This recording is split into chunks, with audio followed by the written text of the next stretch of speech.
Isinusulong ng Kagawaran ng Kalusugan sa lahat ng mga lokal na pamahalaan sa bansa ang pagkakaroon ng Car-Free Sunday para mahikayat ang publiko na mag-exercise.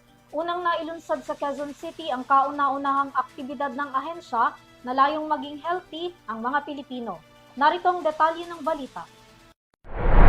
Matapos matagumpay na mailunsad sa Tomas Morato, Quezon City ang kauna-unahang kalyasugan Car-Free Carefree Market Initiatives na isa sa mga programa ng Department of Health o DOH na naglalayong hikayatin ng publiko na maging aktibo sa iba't ibang aktibidad na may kinalaman sa pagpapabuti at pagpapalakas ng kalusugan, nagpahayag ang DOH na plano nila itong gawin sa lahat ng mga lokal na pamahalaan sa buong bansa kada buwan.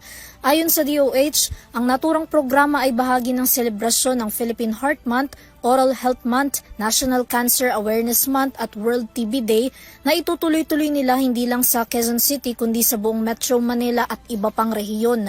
Sa pamamagitan daw ng Car-Free Sunday, mabibigyan ng malalaking espasyo ang publiko na makapag-ehersisyo, makapag-jogging, walking at makapagbisikleta ng walang mga sasakyan sa kalsada. Ayon sa Kagawaran ng Kalusugan, ang 30 hanggang 60 minutong pagsasayaw ay maaaring makabawas ng 150 to 300 calories na makakatulong para mapababa ang timbang. Bukod sa hatid ng DOH na energizing Zumba session at educational activities, may libreng serbisyong medical din ang ahensya gaya ng chest x-ray, HIV testing at counseling, blood sugar screening, chronic kidney disease screening, breast at cervical cancer screening at dental check-up. Kasama rin sa programa ang Kadiwa Pop-Up Market kung saan mabibili ang mga masusustansyang pagkain. Ayon kay QC Mayor Joy Belmonte na dumalo sa pagsisimula ng aktibidad, ang kanilang lungsod ay 1 taon nang nagsusulong ng Car-Free Carefree Morato mula Scout Rallios hanggang Don A. Roses.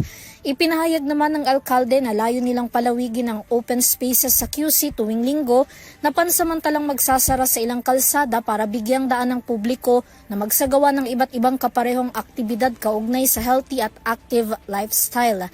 Samantala kabilang din sa inilunsad ng DOH kasabay ng kalyasugan ng aksyon kontra presyon bilang paglaban naman sa nangungunang sanhi ng pagkamatay ng mga Pilipino na high blood pressure, heart attack o stroke at iba pang cardiovascular diseases. Para sa EuroTV News, Vanessa Cleofas, sumasaludo sa bawat Pilipino.